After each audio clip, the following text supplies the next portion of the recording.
maailma natukene teisest küljest. Nimelt Eestis on olemas selline koda, nagu seda on Eesti Idamaise Tantsukoda, mis ühendab uskumatult palju Eesti naisi, kellele kõigile meeldib kõhutants, kui nii võib öelda. Ning 2. juunil ehk siis juba laupäeval toimub suur tantsupidu, mis on ka natukene heategeva eesmärgiga ja ka sellest räägime ning jutujärje saab siis Sandra Vokk, kes on Idamaise Tantsukoja üks liikmetest. Aga kõigepealt lugu muusikat, et siis juba jutuga alustada.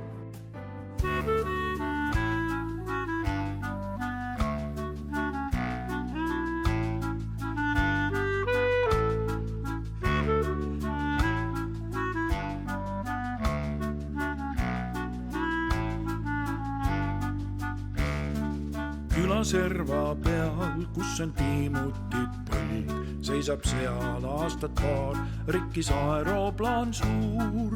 Mootoreid on tal olnud nii 5 või 6, korda saaks teha tüürid ja keeregi uus. Siis, kui jälle käes on püha päev, kõik see mees aeroplaani juurde läheb, keegi naelu lööb, pärast või leiba sööb, iga mutter ja polt oma kohale saab.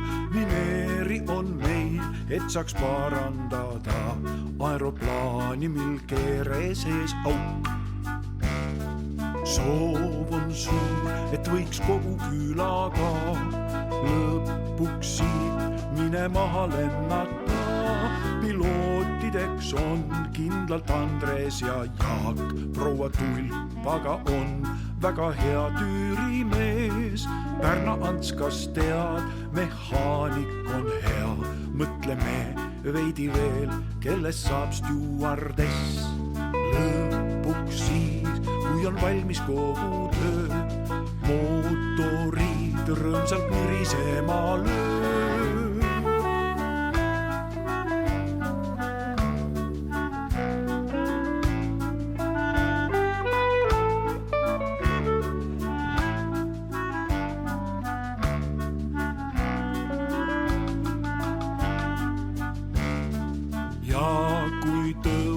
See võhtul vastu tuul, lendu läheb rosa aeroplaani suur.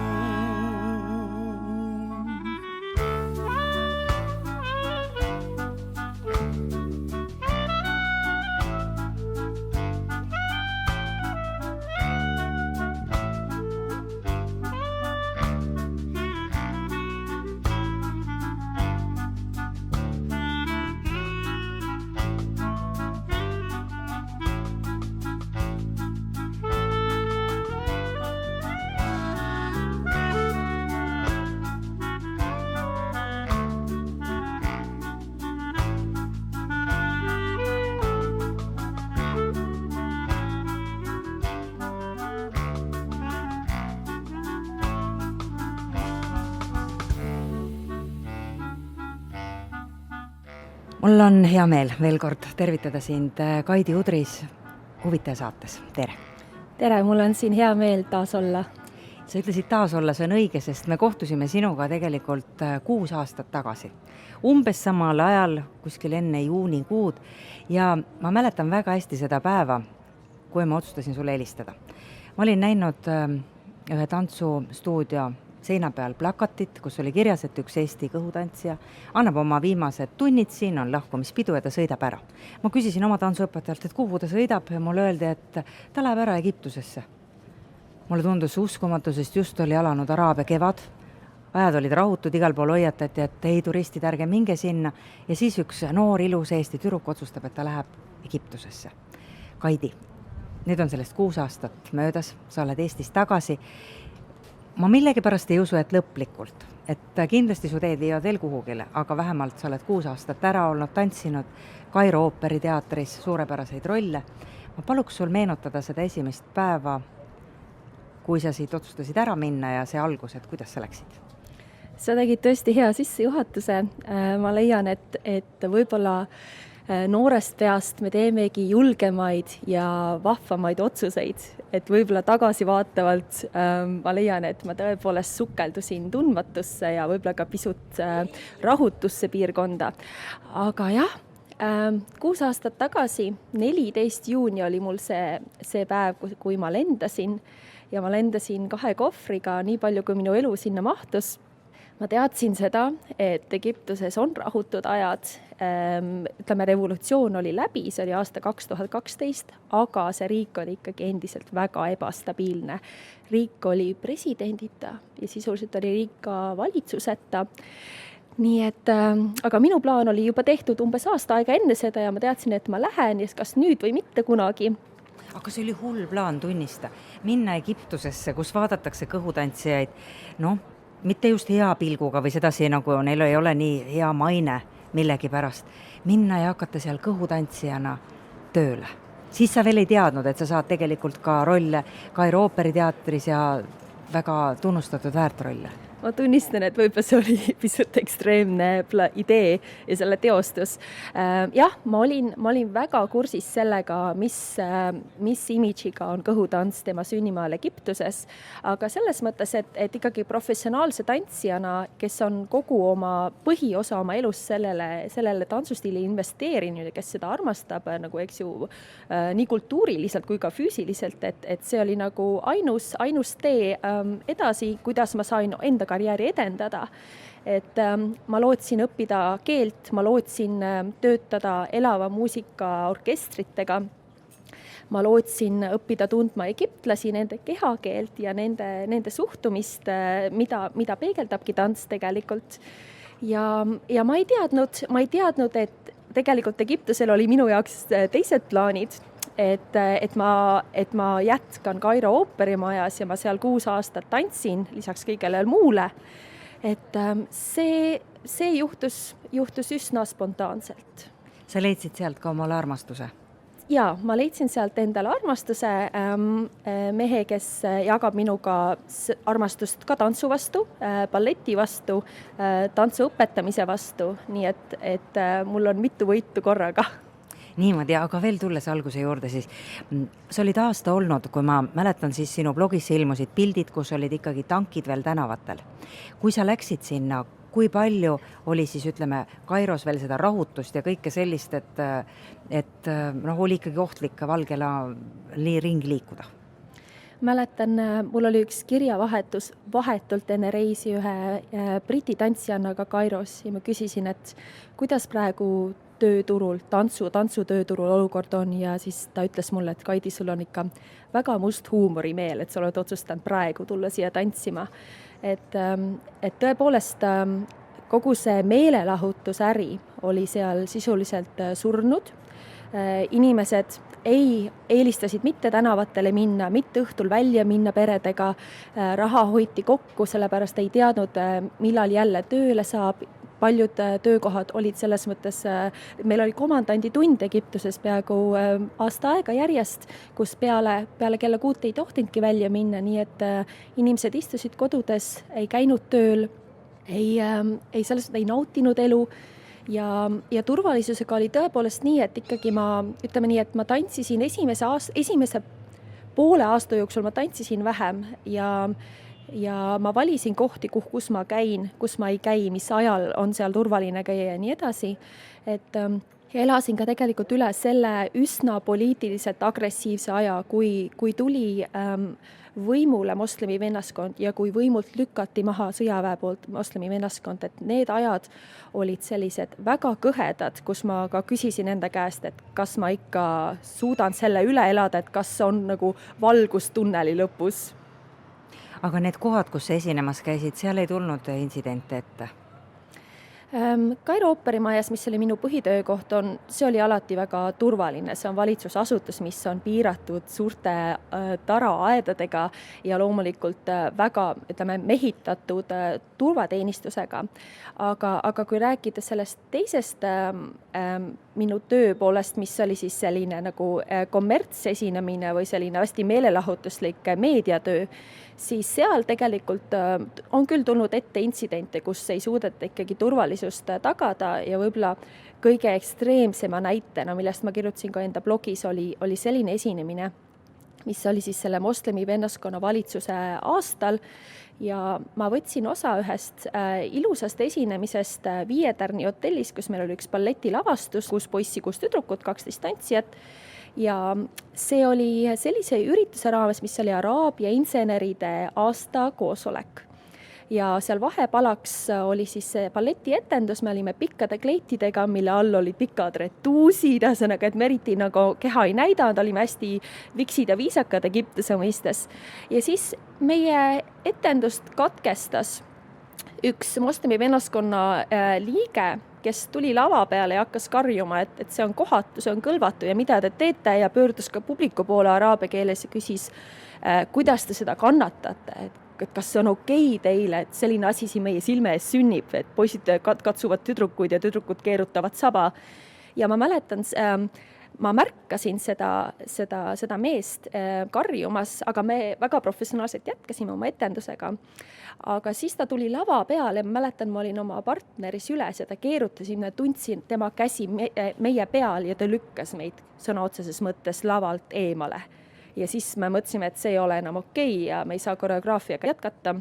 Me lahkusime lavalt ja kahjuks selle tulemus oli see, et see meesterahvas jäi sinna peole, teda ei viidud ära, teda ei küsitletud, turvameeskond ei sekkunud, kuna tegu oli võimul oleva parteiga seotud võimuka mehega. Kui sa nüüd vaatad neid 6 aastat tagasi, siis algus oli tõenäoliselt keeruline ka sulle endale, aga kas on ka inimeste suhtumises ja kuidagi olekus või ühiskonnas midagi nagu muutunud nende 6 aastaga? On läinud kuidagi vabamaks või ma ei tea? Ma arvan, et Egiptus on oma need tuurid jälle sisse saanud. Et see selline ohtlik või ebastabiilne või kurb aeg just nagu meelelahutuse ja tantsumaailma perspektiivis, see on mööda läinud ja see elu jälle pulbitseb, inimesed jälle peredega käivad väljas, naudivad teatrietendusi, naudivad tantsuetendusi nii siis selle Niiluse kruiisidel. Ja selles mõttes, et ma arvan, et tants on sama vihatud, kaldkriips armastatud, kui ta ka enne oli. Et lihtsalt ma arvan, et tantsijatel on nüüd peale seda araabia kevad, et neil on jälle tööd ja nad jälle suudavad sellest ära elada. See on hästi kummaline, vaata kui mõelda, et see on kõhutantsu kodumaa ja sünnimaa, siis mul on Kaidi meeles, et sa kunagi ütlesid, et väga vähesed egiptlased on nõus, et nende tütar hakkaks kõhutantsijaks. Kuidas sellega praegu lood on, et kui näiteks Kairo ooperiteatriski, kui palju on seal kohalikke, kui palju on seal välismaalasi, kes on tulnud seda õppima ja tantsivad? Sa mõtled just kõhutantsu, eks ju? Just kõhutantsu. Seda on raske uskuda, et tõepoolest, et see piirkond, see Lähis-Ida, mis on kõhutantsu häll, seal see on selline väga vastandlik suhtumine, et kõhutantsu armastatakse, teadvustatakse, et see on osa meie pärimusest ja meie kultuurist, aga üks korralik araabia perekond ja araabia pereisa ei tahaks, et tema tütred või tema naissugulased sellega tegeleksid, sellepärast, et see on häbi perele. Ja see on selline, ütleme, ma julgeks pakkuda, et võib-olla 90% ühiskonnast on seal tantsu osas konservatiivse mõtlemisega, et nad armastavad kõhutantsijaid näha teleekraanil ja siis live-etendusena kusagil lava peal, aga perekonda see ei sobi, sest et see puudutab, riivab nagu perekonna au. Vot siis, niisugune kahepalgelisus. Aga Kairo ooperiteatris oli palju välismaalasi, kellega sa koos tantsisid? No seal olid ka baleriinid. Tegelikult minu kompaniis, kelle nime all siis mina 6 aastat tantsisin, olin mina ainukene välismaalane, sest meie kompanii oli teistsugune, ma ei olnud mitte balletitrupis, vaid ma olin kaasaegse tantsutrupis pärimuse ainetel. nii et me lavastasime vanu häid Egiptuse lugusid moderntantsu keeles, aga see ülejäänud osa sellest tantsumaailmast ooperiteatris siis Kairo balletitrupp on valdavalt välismaalaste käes. Just nimelt sellepärast, et Kairos on vähe balletitantsijaid naisi. Nagu mõtlesin, et see tantsimine ei ole prestiižne amet ja mehi on nagu vabalt valida ja neid balletiinstituudi lõpetajaid on mehi palju, tüdrukuid on vähem ja sellepärast tuleb siis tüdrukuid tuua Euroopast või Venemaalt. Niimoodi, aga räägime natukene ka popkultuurist. Et sina küll tantsisid selliseid kaasaegses võtmes vanu lugusid, sa said ka seal peaosasid tantsida, mis on tegelikult ju väga lahe, selles mõttes, et lubatakse välismaalastel tantsida oma rahvuskangelasi või siis kangelannasid. Aga mida üldse egiptlased kuulavad näiteks muusika mõistes? On seal ka heavy ja rock bändid? Egiptus on, ma tuletan meelde, et erinevatel andmetel on üle 90 miljoni riik, kus on sellist linnarahvast ja on maarahvast, on noori ja on vanu, on neid, kes on reisinud ja välismaailma on neid, kes kunagi ei lähegi Egiptusest välja, nad ei taha või nad ei suuda endale lubada. Maitseid on miljoneid, võiks öelda. Et kõhudnants, kui me räägime sellisest araabia klassikalisemast muusikast ja sellistest, mis kasutavad selliseid klassikalisi instrumente nagu trummid ja musmaarid ja sellised erinevad keelpillid, see on pigem, ütleme nii, et ta on pigem nagu läheb sinna folkloori poole, et seda kuulatakse, kui on keegi esineja. Aga kui mis raadiost tuleb keskmise Egiptuse pere argipäeval, on Koraan. See on number 1, mida ei saa küll muusikaks lugeda, aga see on see, mida kuulatakse ja mis nagu on neile sellise hingelise tähtsusega. Aga sellele kohe järgi tuleb popmuusika. Egiptus on ju nimelt Araabia maade Hollywood endiselt, kuigi ta elas üle need sellised paar sellist surma-aastat, eks ju, et kus midagi ei toimunud lihtsalt. Aga nüüd on taas see, et Egiptuse popstaarid on kuulsad ja populaarsed üle terve Lähis-Ida ja väga palju on popmuusikat, nagu Eestiski armastuse, sõpruse ja kõige selle teemal. Ja on ka nii-öelda uued suunad, mida võib-olla toetab või kuulab rohkem selline noored alternatiivsed egiptlased, mis on siis shaabi muusika ja elektroonne muusika, sealhulgas ka näiteks Egiptuse hip-hopi ja reget ja kõike seda, et see on natuke selline new age, aga ta on, ütleme jah, teda mängitakse raadiojaamades väga palju, et Aga teeme nii, et mängime meiegi ühe loo sinu valikul ja seejärel ma paluks sul natukene selgitada selle loo kohta, et mis lugu see nüüd täpselt oli ja millest seal lauldi. Hästi. لكل حد مسك موبايله في العربية في الزحام أو في المكتب في المنام. خبر عاجل ظهور نوع جديد من الزومبيز وهو ينتشر الآن على كوكب الأرض بأكمله.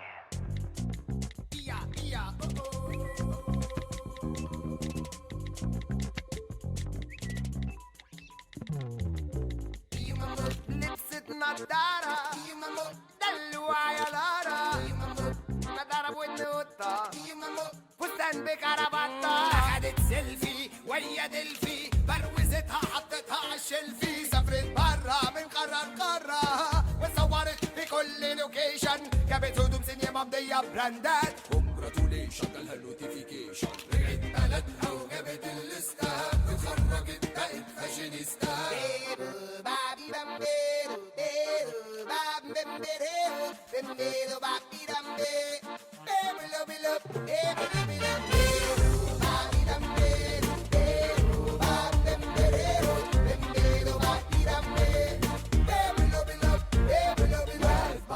وهرموناته على بقه شنبه مقلوب بس تشيرت عليها بطاط واصحابه لابسين كطات عنده مجموعه شركات شغلانته يعد اللايكات اتصورت في المرايه ميك اب وبوز وفي الخلفيه واو تشطين وكوز ستيجز العميق ده بيكتبها بنص صنديق وبياكل شيزي لافا صور نفسه لابس بطريق ويركب على نقا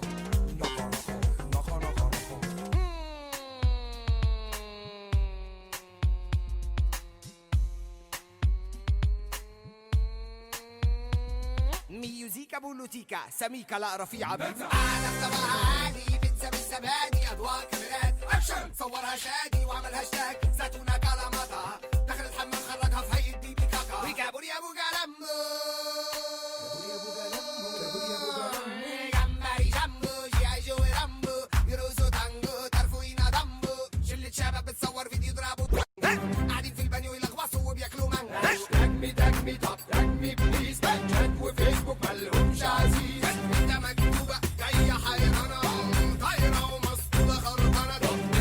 كده حسي بالامان. انستجرام عندي مش تمام، الموضوع كبير وكمان خطير. فكر يا حبيبي باشر في الخير.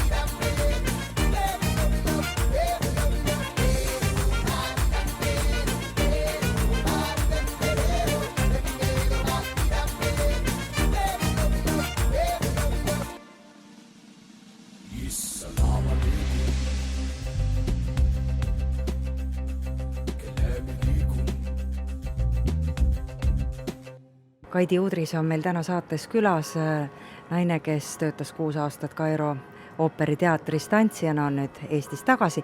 Ja see lugu, mis äsja kõlas, see oli Kaidi sinu valitud, äkki sa natukene räägid selle loo kohta, et mis lugu see oli ja millest seal lauldi? Araabia keel, ma saan aru, on sul nüüd suus? Araabia keel on suus ja see bänd, kes meil just esines, on praegu väga kuum ja väga pop ja nende nimi on Charmovers. Nad on kolm meest, kes teevad sellist Egiptuse reget ja selle loo nimi on Zombid. Ta on tegelikult eelmise aasta hitt 2017. aastast, aga ta on üllatuslikult sotsiaalkriitiline. Ta on hea poplugu, regelugu, aga see räägib nii-öelda nutitelefonide ülekasutamisest. Ja see on täiesti aktuaalne probleem, ma arvan, terves maailmas, nii nagu Eestis, nii ka Egiptuses ja Kairos. Ja selle loo kohe esimesed sõnad hüüavad inimestele, et kuulge teie, kes te hoiate oma nutitelefoni praegu autoroolis, kontorilaua taga või koolilaua taga. Et kui te seda kaua teete, siis te muutute zombideks. Ja see muusikavideo on ka täis zombisid ja miks ma selle loo valisin on see, et ma ise tantsisin nende muusikavideos. See oli selline tore kogemus, kus ma läksin kohale, mind oli kutsutud sellel päeval, selle raha eest, selle meeskonnaga ja selle koreograafiga. Hommik varavalgel enne päikesetõusu kutsutakse meid kohale, me lähme karavani. Meil on koreograafia juba ette valmistatud eelnevalt, aga me ei tea, mida meile antakse riietes selga panna või kuidas me välja näeme või kus me tantsime. Ja juhtus siis nii, et mind riietati väga lahedaks hipiks, mul oli suur valge kübar ja selline karvane vest ja laiad püksid ja siis pandi mulle zombi meik peale. Et ma sain aru, et see on midagi väga alternatiivset ja midagi teistsugust. Ja selle muusikavideo filmimine toimus tänava peal, nii et selleks oli tänav kinni pandud autodele. Muidugi rõdude pealt oli meil päris paras publik, sest tegu oli kuulsa bändiga ja siis me tantsisime niimoodi päisepäeva ajal raske zombi meigiga keset palavat Kairo kuumust 36+. Ja siis hiljem tuli see video välja, nii et see on mulle väga personaalselt läheb korda see lugu, et nii oma sisu kui ka lihtsalt minu mälestuste tõttu. See tundub uskumatu. Ma olen harjunud oma peas teatud stereotüüpidega. Üks nendest on see, et Egiptus on väga selline konservatiivne maa, kus on väga usklikud inimesed ja sellised asjad on lubamatud nagu zombid. Kui palju sina põrkasid kokku selliste kunagiste stereotüüpidega, mis seal murdusid, et tegelikult on elu hoopis värvilisem, hoopis kirjum ja kõik ei ole mustvalge ja kõik ei ole just nii, nagu meile kas räägitakse või meile tundub? Tegelikult ongi nii, et võib-olla meil on see imidž sellest Egiptusest on väga puhkusepõhine. Et me kujutame ette Egiptusest, võib-olla esiteks liivarandasid ja uhkeid hotelle, meile väga soodsahite hindadega kaamleid, võib-olla beduiine, püramiide kindlasti.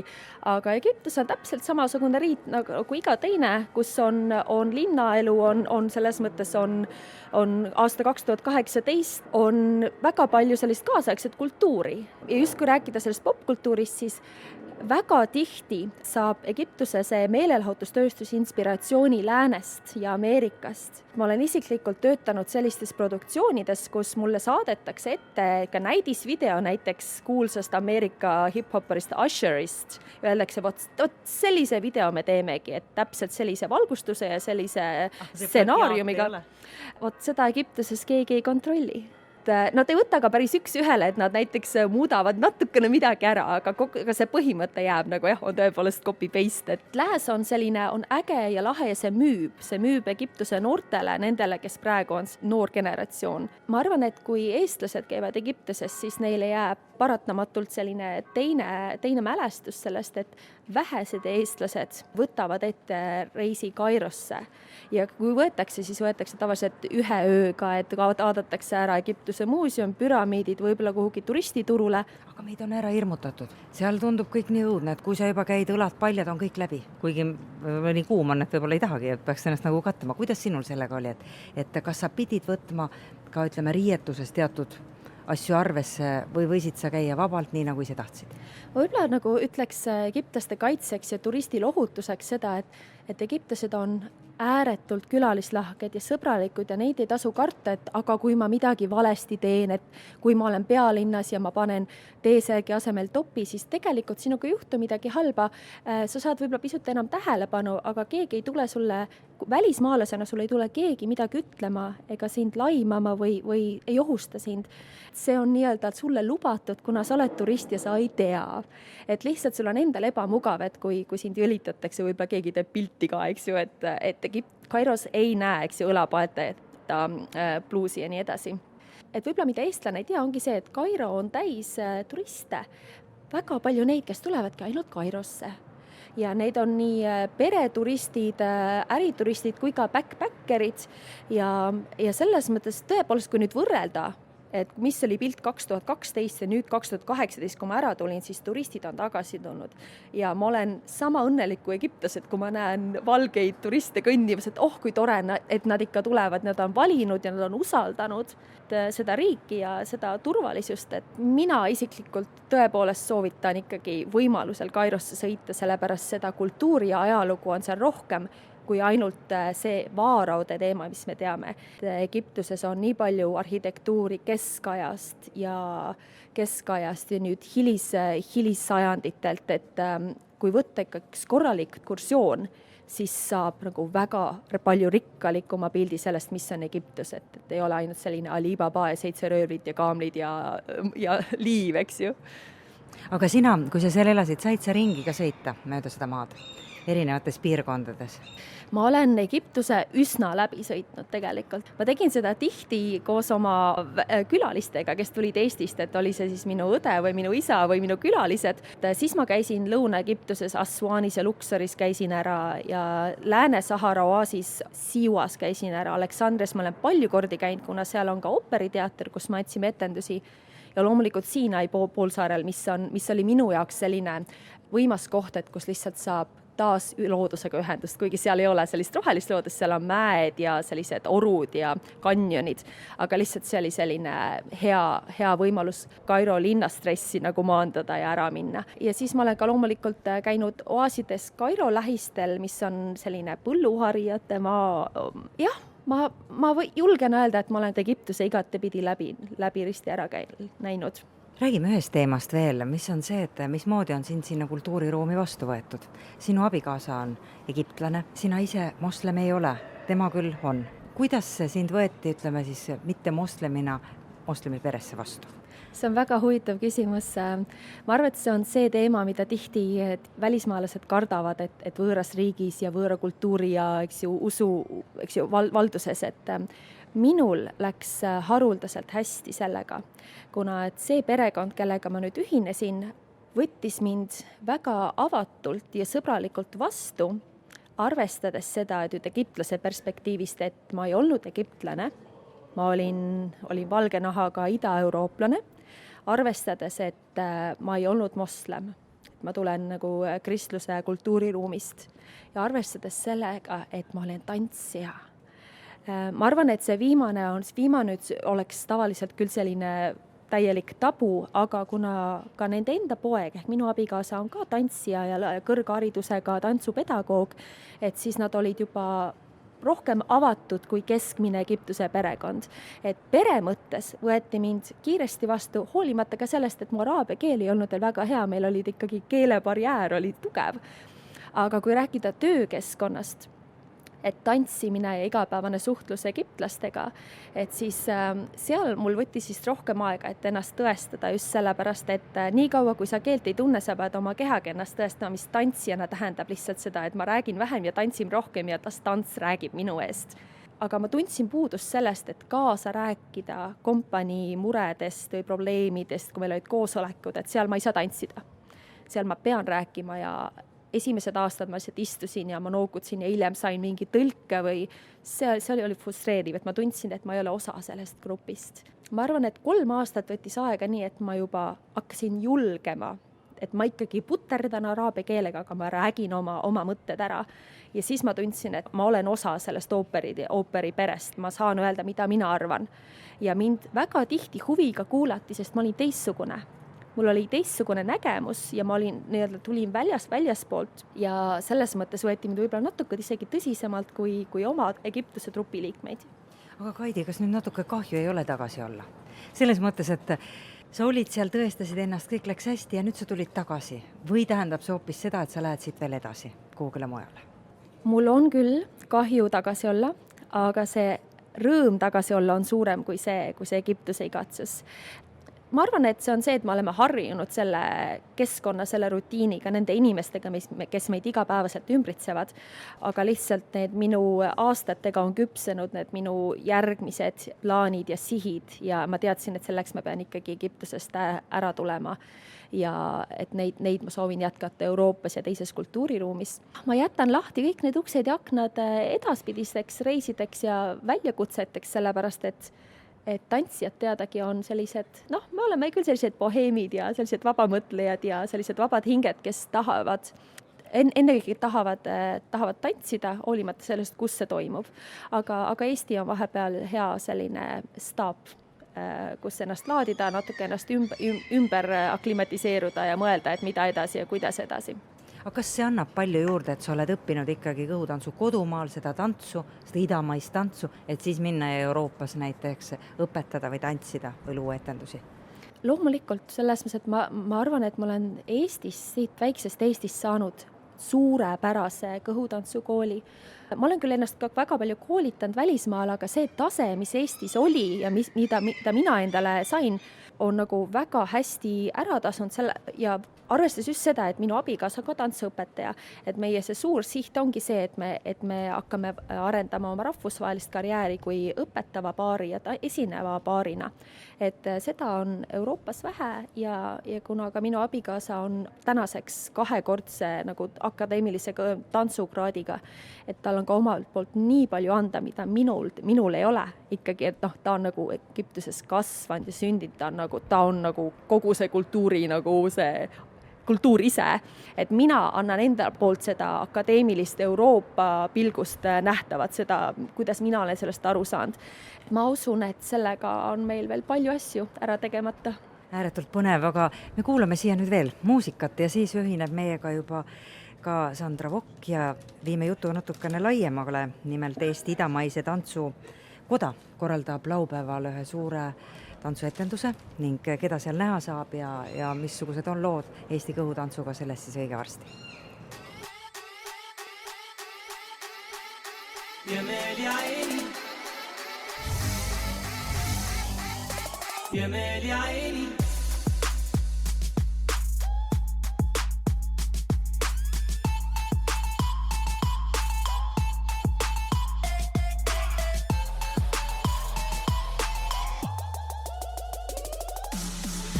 واقف عليك من حب فيك الله يعيني حبك عامل لي مشكلة هتشوف لي حل فيها حبيبي شوف طريقة قلبي الحقيقة جاب آخره مني مش انت برضو عايزني ليك ما يلا احنا فيها نار نار نار نار جوا مني ايه ده نار نار نار نار جوا واعمل ايه حبيته مستني يحس بيا ويرحم عذابي عذابي من اللي انا عايش فيه نار نار نار نار جوا مني ايه ده نار نار نار نار جوا واعمل ايه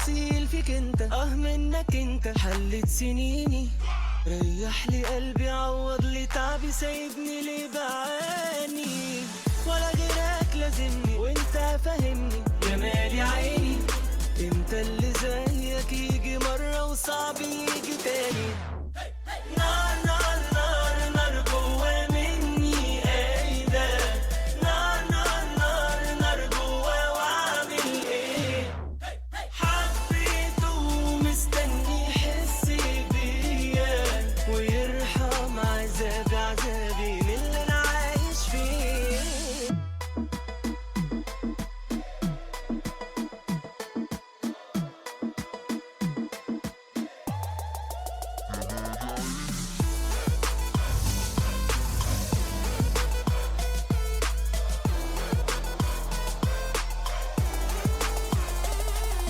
جمال يا عيني ja jätkame saadet ning tänane huvitaja saade on salvestatud tegelikult pühapäeval, väike ajanihe siin on, eetrisse läheb ta kolmapäeval ja pühapäevasel päeval istume me Rotermanni kvartalis, ajame juttu tantsust ja tantsumaailmast ning minu vestluskaaslasteks Kaidi Udris, tantsija, kes oli 6 aastat ära Egiptuses, nüüd on Eestis tagasi, kui kauaks võtta sa kinni. Ja teine külaline, kes meiega nüüd on liitunud, on Eesti Idamaise Tantsukojast Sandra Vokk, tere! tere! Tegelikult, Kaidi, oled ka sina selles samas Eesti Idamaise Tantsukojas üks liige. jah, nii see on, et Sandraga meil on pikk tantsuelu juba koos ära elatud. Sandra, ole kena, meenuta mulle seda algusaega, millal see võis olla, kui Eestis sai kõhutants populaarseks? Või kui sellest hakati, ma mitte kas just rääkima, aga kui naised hakkasid kõhutantsuga siin tantsima? Kui sa, Kaidi, mäletad, siis meie sinuga kohtusime, meie kohtumisest on 15 aastat nüüd möödas. Ja meie õppisime Kaidiga tol ajal Eesti esimese kõhutantsu õpetaja või nimetame teda Eesti kõhutantsu maaletoojaks Pille Roosi juures. Ja selleks ajaks oli Pille Roosi kõhutantsu juba kuskil 6-7 aastat Eestis õpetanud, nii et 90-ndate lõpus hakkas see siin suuremalt levima.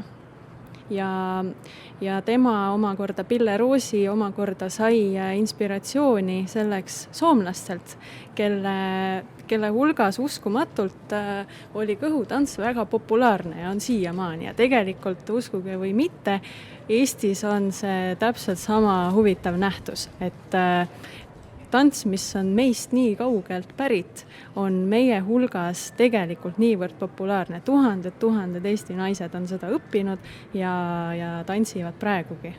Kui palju neid umbes võiks olla? Sa ütlesid küll tuhanded, aga no, klubid või treeningud, kus neid tehakse, kui palju neid on? Ja kui palju on koja liikmeid? Meie Idamaise Tantsukojas praegu ei ole selles mõttes kõik Eesti kõhutantsijaid. Meie oleme Pille Roosi õpilased või siis tema tütred tegelikult, kes võtsid Pille Roosilt kõhutantsu suurte ürituste korraldamise üle. Ja praegu meil on kojas ei rohkem ega vähem kui 8 liiget.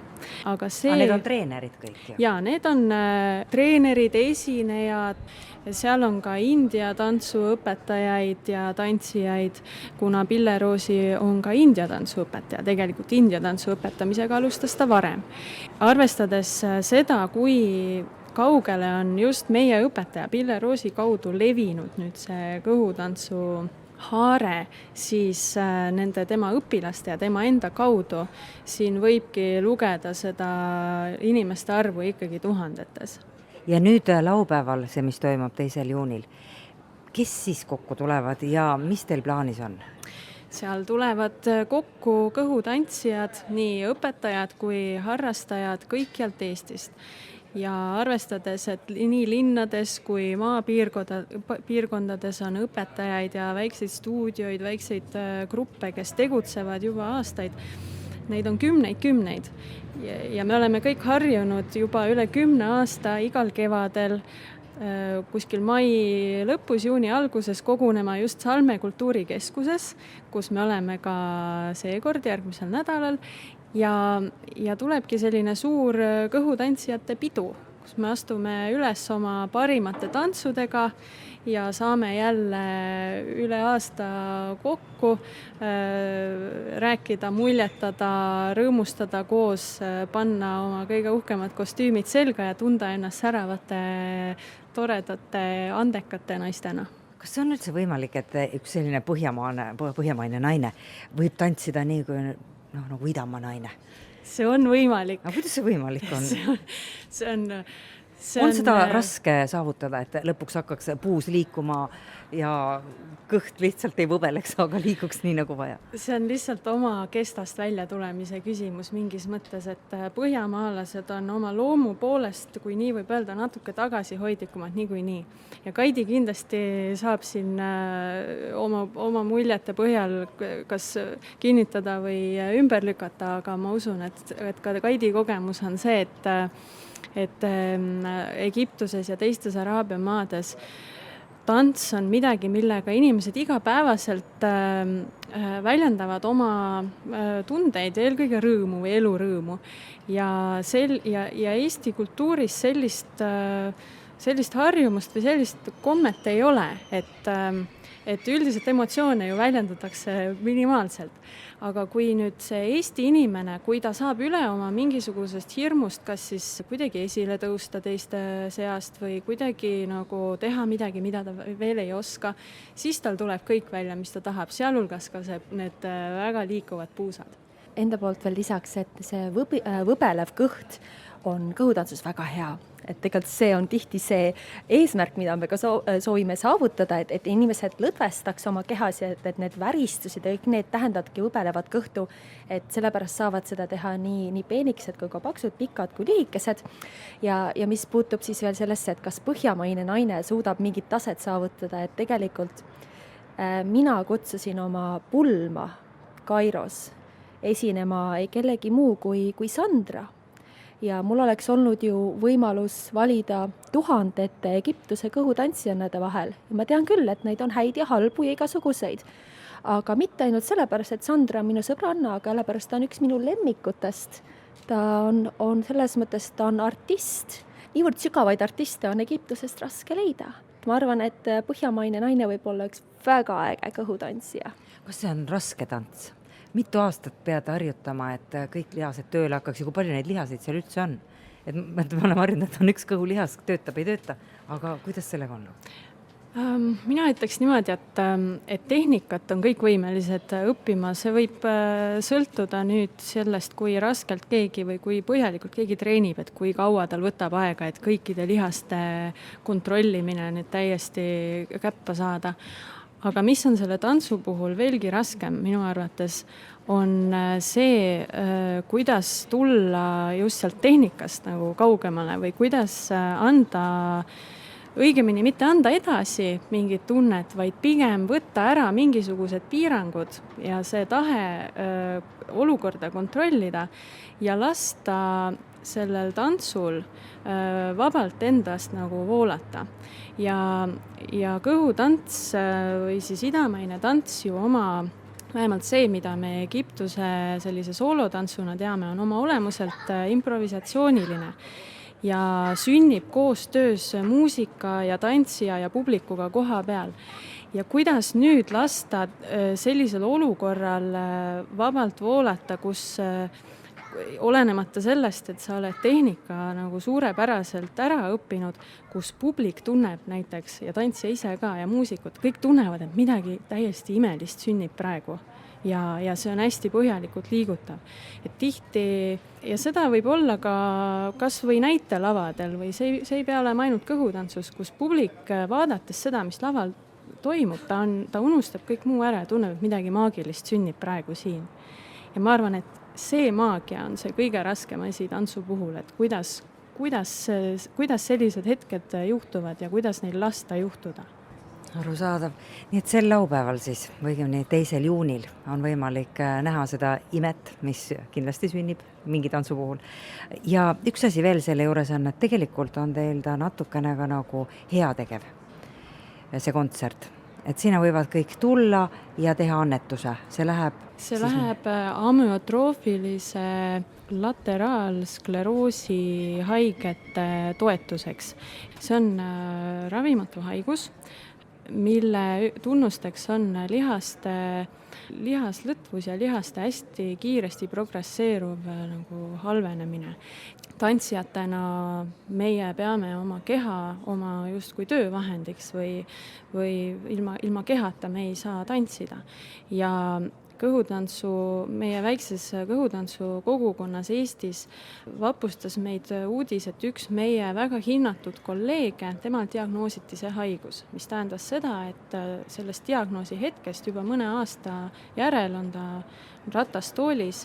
Paraku on niimoodi, et selle haiguse ravi ei ole võimalik ja ühel hetkel see lõpeb lihtsalt hingamislihaste töö lõppemisega.